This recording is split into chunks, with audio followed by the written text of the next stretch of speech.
Terpaksa menikahi CEO muda. Bab 031. Oke baik, tapi aku tidak ingin hal seperti ini terulang lagi, boleh? Sebenarnya boleh saja membeli barang untukku, tapi yang sewajarnya saja, aku tidak suka sayang. Ucap Abel yang merubah nama panggilannya menjadi sayang, sama seperti Ken yang memanggilnya dengan panggilan itu. Apa? Tadi kamu memanggilku apa? Ucap Ken pada Abel. Ia ingin Abel memanggilnya dengan panggilan yang Abel sebut. Kan? Tahu jangan mengalihkan ucapanku, ucap Abel dengan kembali kesal, melihat istrinya ngambek. Ken terkekeh. Hingga membuat Abel mematung melihat suaminya tertawa, apa yang lucu, sehingga harus tertawa. Ketus Abel pada suaminya, padahal ia begitu terperangah melihat suaminya tersenyum manis seperti itu, karena membuatnya berkali-kali lebih tampan. Kamu lucu jika marah seperti itu, aku jadi ingin melahapmu sayang.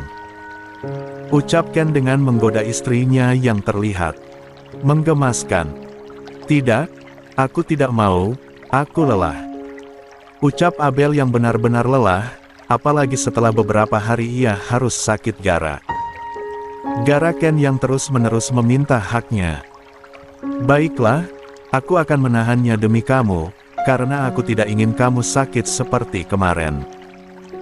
Ucap Ken dengan begitu khawatir saat mengingat Abel yang terbaring di ranjang.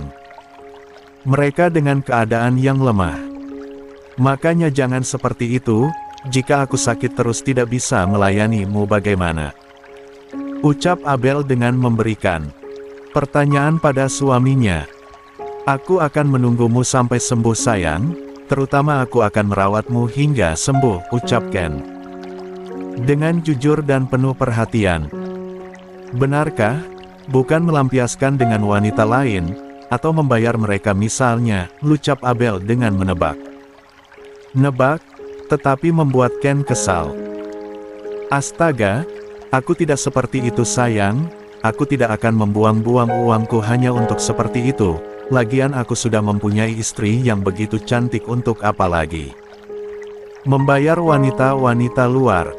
Jelas Ken membuat Abel tertegun, karena semakin hari perubahan Ken semakin baik.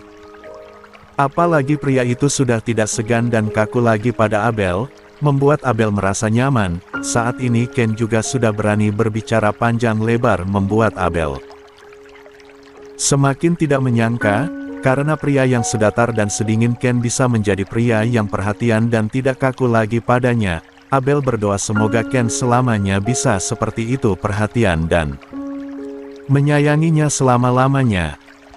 Kamu benar mas, tapi kamu kan masih memiliki wanita yang kamu cintai.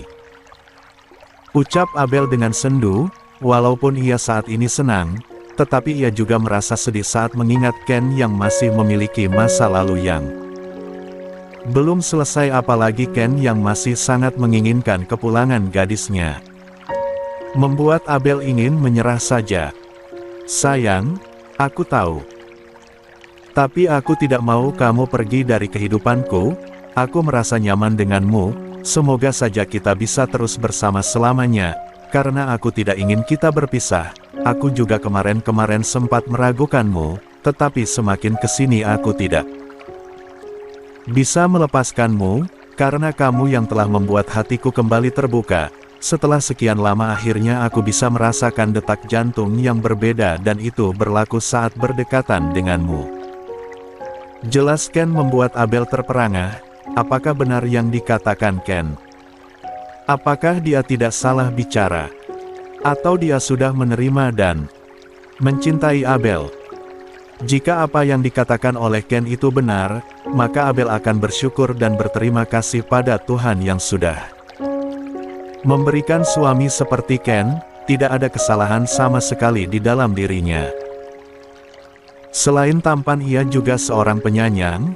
Abel benar-benar tidak habis pikir bisa menjadi istri dari seorang Kennedy William Briantama, seorang pengusaha muda yang sukses dan terkenal di mana-mana. Laki-laki yang nyaris sempurna, tidak ada kesalahan sama sekali di dalam dirinya, membuat Abel bahagia saat menatap suaminya yang begitu tampan dan manis. Seorang Kennedy yang memiliki tubuh kekar siapapun akan langsung tertarik padanya, terutama Abel. Waktu cukup singkat, hari ini tepat di mana Abel dan Ken berada di kota emas atau Dubai yang ke-14 hari atau 2 minggu. Mereka tentu saja menjalani hari-hari mereka dengan begitu bahagia, apalagi sikap Ken yang saat ini berbanding balik dengan sikap Ken yang dulu. Ken sudah berubah dari yang dulunya seorang pria berhati es dan kepala batu, namun saat ini ia menjadi sosok lelaki yang begitu manja yang menyayangi istrinya. Abel ia dibuat bahagia dan tersenyum setiap hari karena perlakuan Ken yang sudah berubah, apalagi Abel selalu diberikan perhatian. Perhatian yang begitu lembut. Hari-hari mereka hanya dilalui berdua dengan bersenang-senang, bukan hanya bersenang-senang dengan jalan-jalan mereka, tetapi juga dengan kegiatan ranjang mereka yang semakin hari menjadi candu bagi keduanya. Bukan keduanya, hanya Ken saja karena ia tidak bisa melihat tubuh istrinya yang begitu seksi dan menggoda sehingga saat dimanapun mereka berada dan tidak ada orang maka Ken akan meminta haknya pada Abel saat itu juga. Abel juga tidak masalah karena dia merasa hanya hak itulah yang bisa ia berikan pada suaminya.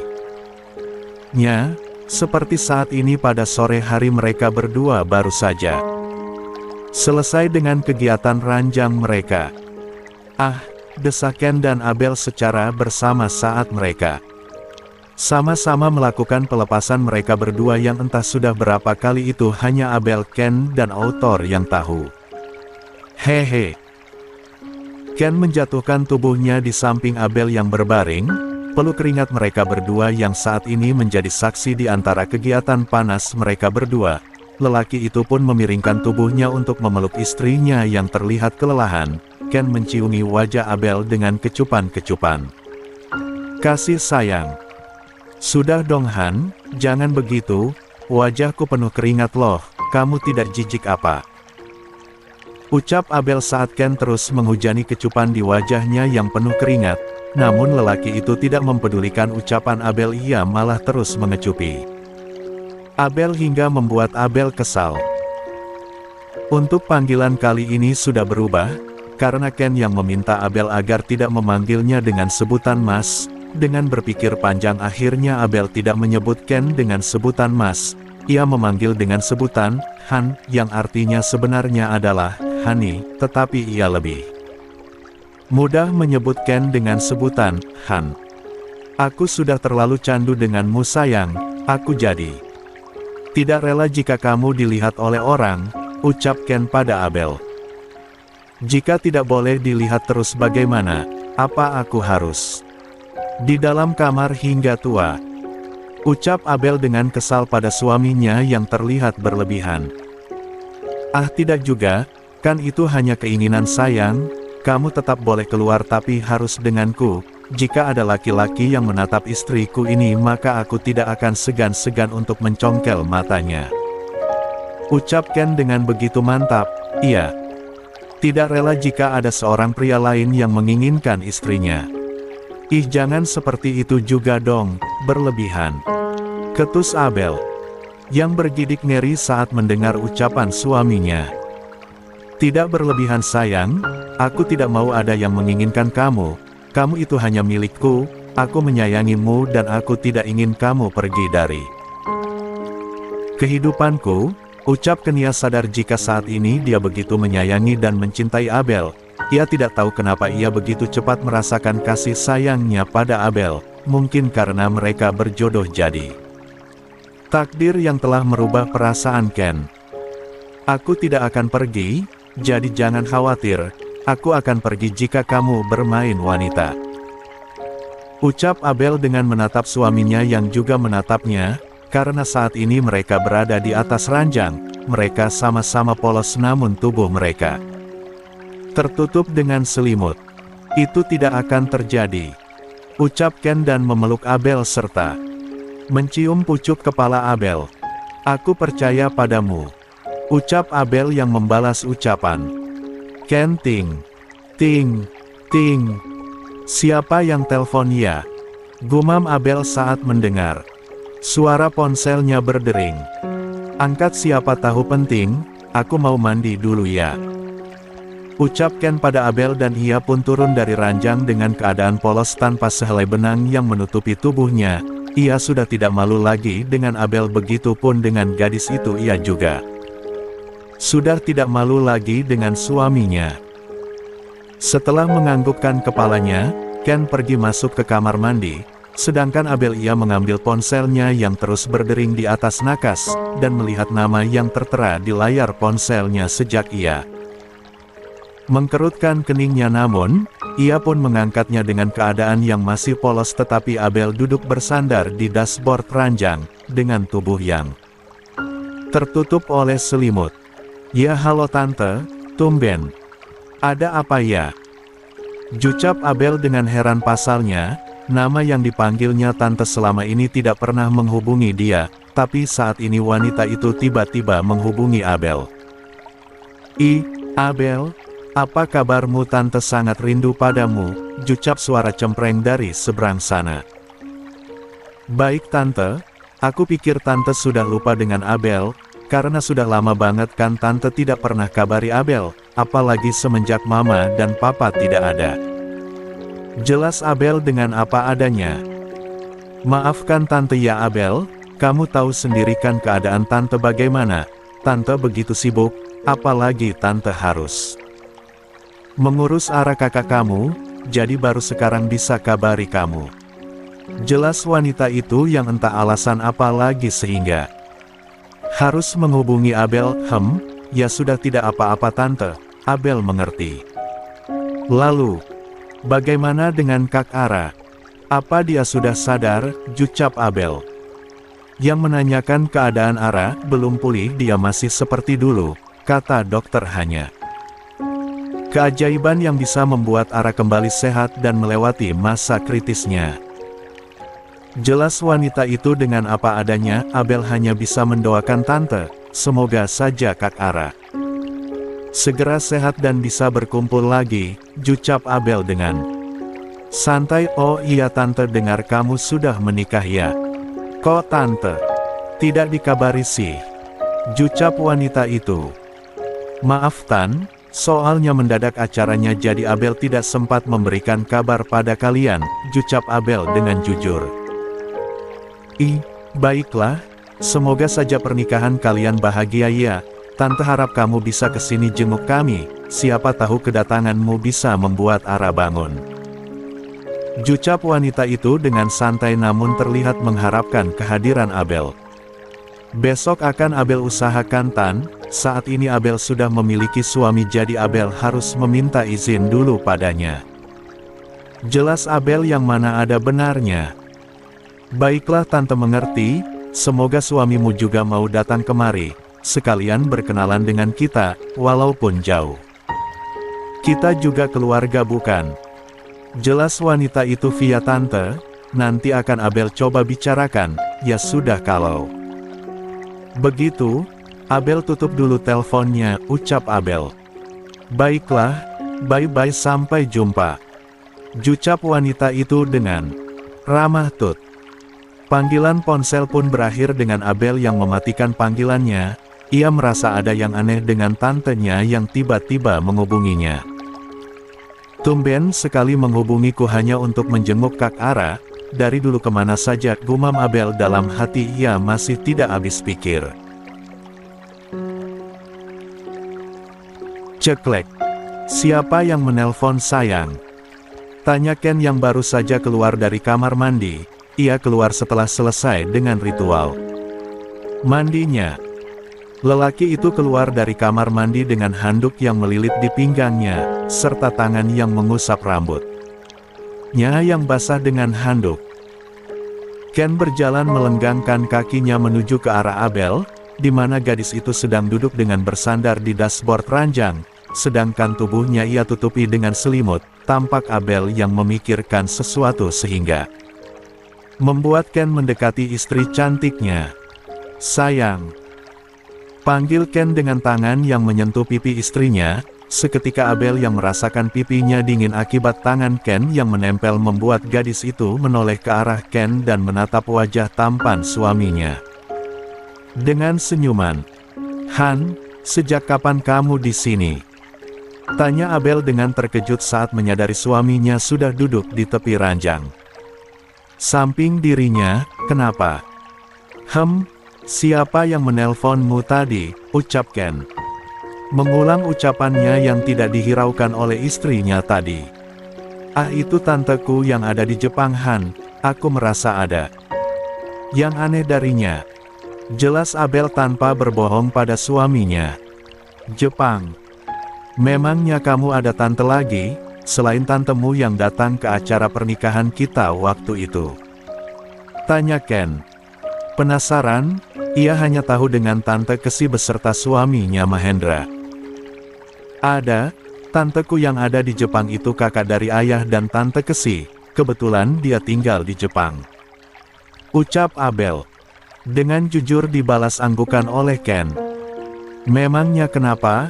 Apa dia tidak pernah mengabarimu sebelumnya? Tanya Ken lagi dan dibalas gelengan oleh Abel. Tidak, maka dari itu aku merasa heran, semenjak mama dan papa pergi dia tidak pernah ke Indonesia, dia juga tidak pernah mengabariku, tapi tiba-tiba saat ini dia mengabariku bertanya tentang pernikahan kita, dan malah dia menyuruhku untuk menjenguk anaknya. Jelas Abel dengan apa adanya, memangnya ada apa dengan anaknya? Tanya Ken. Dia sudah hampir 3 tahun tapi sampai saat ini belum sadar, katanya hanya keajaiban yang bisa membuatnya kembali sadar. Entahlah aku juga bingung, kata tante dia mengharapkan aku untuk ke sana. Dia bilang jika kehadiranku mana tahu bisa membuat Kak Ara kembali sadar dan bisa melewati masa kritisnya. Jelas Abel membuat Ken mengkerutkan keningnya. Sudah hampir 3 tahun, kok bisa apa yang sudah terjadi? Tanya Ken dengan begitu penasaran, dia kecelakaan. Ucap Abel. Tragis sekali, apa kamu ingin ke sana? Jika iya aku akan mengantarkanmu. Ucap Ken dengan tulus. Memangnya tidak apa-apa kamu ikut ke sana, pekerjaan bagaimana? Tanya Abel dengan menatap wajah tampan suaminya.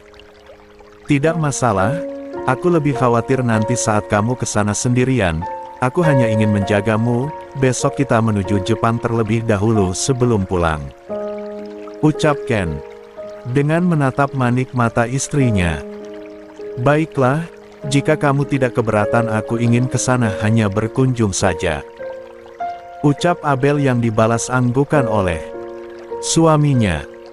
Ya sudah kamu bersih-bersih dulu, aku akan mengabari orang kepercayaanku nanti untuk mengurus keberangkatan kita, pinta Ken yang dibalas anggukan mengerti oleh istrinya. Dengan langkah hati-hati Abel pun mulai bangkit dari duduknya, ia menuju kamar mandi untuk membersihkan tubuhnya. Sedangkan Ken ia menghubungi orang kepercayaannya terlebih dahulu, setelah itu ia menuju walk-in closet untuk mengenakan pakaiannya in London. Sepertinya Abel dan suaminya akan pergi ke Jepang. Lucap Jordi pada dedinya. Kamu awasi saja semuanya, jangan sampai Trisna membuat ulah dan menyakiti adikmu. Dedi dengan kemarin Mahendra dan keluarganya juga ke sana untuk menjenguk Ara, mereka pasti sudah merencanakan sesuatu. Jelas Dedi. Bastian yang diangguki oleh putranya. Dedi tenang saja, orang-orang kita begitu cerdas, jadi mereka akan menjadi adikku dengan baik. Ucap Jordi dengan memuji anak buah keluarga Winston, yang memang benar karena keluarga Winston memiliki anak buah yang begitu cerdas dan kuat apalagi mereka sudah terlatih jadi tidak akan ada yang bisa mencari jejak mereka saat mereka melakukan misi. Semoga saja, suami Abel bisa menjaganya dengan baik, jika tidak maka aku tidak akan membiarkannya hidup dengan tenang. Semua saham perusahaan kita yang ada di William Company dan Briantama Corp akan Dedi cabut. Ucap Dedi Bastian yang tersenyum smirk saat mengucapkan kalimat Ancaman untuk keluarga William. Karena perusahaan keluarga William mempunyai kerjasama yang sudah lama dengan perusahaan keluarga Winston yang begitu terkenal dan maju di London, apalagi mereka sama-sama memiliki keuntungan yang besar, jika salah satu dari perusahaan itu mencabut kerjasamanya maka kemungkinan besar, dana yang masuk sekitar 4096 akan hilang dan keuntungannya yang besar akan berhenti begitu saja. Tanpa keluarga William sadari, sejak dulu keluarga Winston sudah mematai-matai keluarga William, maka dari itu saat Daddy Bastian dan Jordi mengetahui Abel berada di keluarga William mereka sengaja menaikkan keuntungan serta saham untuk perusahaan Bryantama Corp milik Ken dan mereka memberikan penjagaan yang lebih ketat untuk Abel. Rencana Daddy benar-benar bijak, puji Jordi pada Daddy-nya dan dibalas ekspresi mengejek oleh Daddy-nya. Beruntung kamu memiliki ayah seperti Daddy, jadi semuanya akan berjalan dengan baik, setidaknya adikmu bisa menjalani kehidupan dengan tenang, ucap Daddy Bastian yang dibalas raut wajah sinis oleh putranya, namun Jordi membenarkan ucapan Daddy Bastian yang terakhir. Dan Daddy akan mencoba menghubungi keluarga William dengan urusan perusahaan. Sambung Daddy Bastian. Yang dibalas anggukan mengerti oleh Jordi. Belaka. 5. In Dubai. Saat ini Ken dan Abel berada di restoran yang ada di hotel. Mereka melakukan makan malam. Besok pagi kita akan berangkat, apa kamu tidak ingin membeli apapun lagi? Tanya Ken pada Abel yang sedang menyuapkan makanannya. Tidak, semua sudah kamu belikan, ucap Abel yang balas anggukan oleh suaminya. Tadi Momi bilang apa saat kamu meminta izin padanya? Jika kita akan ke Jepang terlebih dahulu, sambung Abel. Pada suaminya, tidak apa-apa, hanya minta aku untuk menjagamu, dan pulang dengan selamat, jika tidak kamu tahu sendiri apa yang dilakukan oleh wanita tua itu. Jelas Ken yang dibalas. Anggukan serta senyuman oleh Abel, sebab Abel tahu jika mertuanya begitu menyayanginya, maka dari itulah mertuanya selalu mengancam Ken untuk menjaga Abel.